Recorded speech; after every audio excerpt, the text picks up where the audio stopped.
ရင်လည်းတစ်စိတ်ဖြစ်လို့နေတာဘဝတစ်ခုပဲအဲ့ဒါ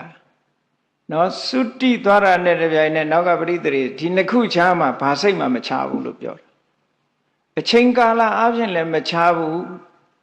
စိတ်အနေနဲ့လည်းမချဘူးလို့ပြောတာအနန္တရပစ္စည်းဆိုတာအဲ့ဒါကြောင့်မို့လို့တေပြီးသည်ချမဲ့နိုင်နောက်ထပ်စိတ်အစဉ်ဆိုတာပြတ်မသွားဘူးတဲ့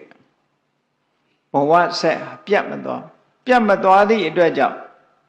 online ပေါ့လူရဲ့စိတ်ဟာ line လေးတစ်ခုလို့အယောင်ပြောင်းခြင်းပြောင်းမယ်ပေါ့အကုသိုလ်စိတ်ဖြစ်လို့ရှိရင်အမဲ line ပေါ့ကုသိုလ်စိတ်ဖြစ်တဲ့အခါအဖြူ line ဒီလို line ပြောင်းခြင်းတော့ပြောင်းသွားမယ်သို့သောပြတ်သွားတာမရှိဘူးလို့ဒီလိုယူဆမြတ်စွာဘုရားတရားတော်အရာပြတ်သွားတာမရှိလို့သူမိရာယသိဘဝကပါရမီတွေဖြည့်လာတာဂေါရမမြတ်စွာဘုရားဘဝထိပြတ်သွားတယ်လို့မရှိဘူးဒီကြားထဲမှာဘဝအမျိုးမျိုးကြုံနေမယ်ကြုံသွားတော့လေဒီ process ကြီးကရပ်သွားတယ်ပြတ်သွားတယ်ဆိုတာမရှိဘူးအဲ့ဒီ line ထဲမှာရှိနေသည့်အတွက်ကြောင့်ကံကံဤကျိုးဆိုတာပေါ်လာတာပေါ့ဒီလူရဲ့စိတ်အစဉ်ထဲမှာအကုသိုလ်အဖြစ်ရင်ဒီလူနဲ့ပဲသက်ဆိုင်တယ်ဒါပြောတာသဗ္ဗေတ္တကမ္မတက္ကာဆိုတာကိုလှုပ်တာကိုဥစ္စာဆိုတာတကယ်ဟုတ်တာဘာလို့ဆိုဒီ line ထဲဝင်သွားတာဒီ line ထဲဝင်သွားရင်ဒီလမ်းဒီစခန်းပဲရောက်မှာပဲတခြားမရောက်ဘူးဒါအဲ့ဒါ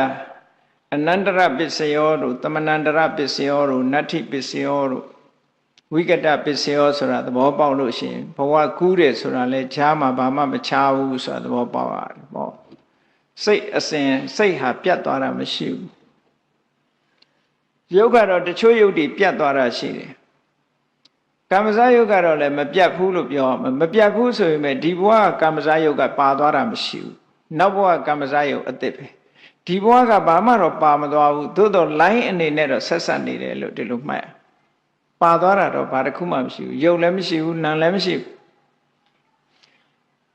ဒါဖြင့်တချို့ကမေးကြတယ်လူတယောက်မှာဥပမာမဲ့သေကနေ့မှာ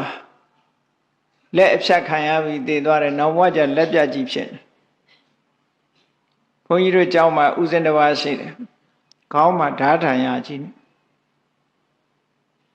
တနေ့တော့ဘုန်းကြီးမြင်တော့မေးတယ်ဟဲ့ဒီခေါင်းကဓာတ်ထန်ရကြီးကဘာဖြစ်တာတော့လို့ဆို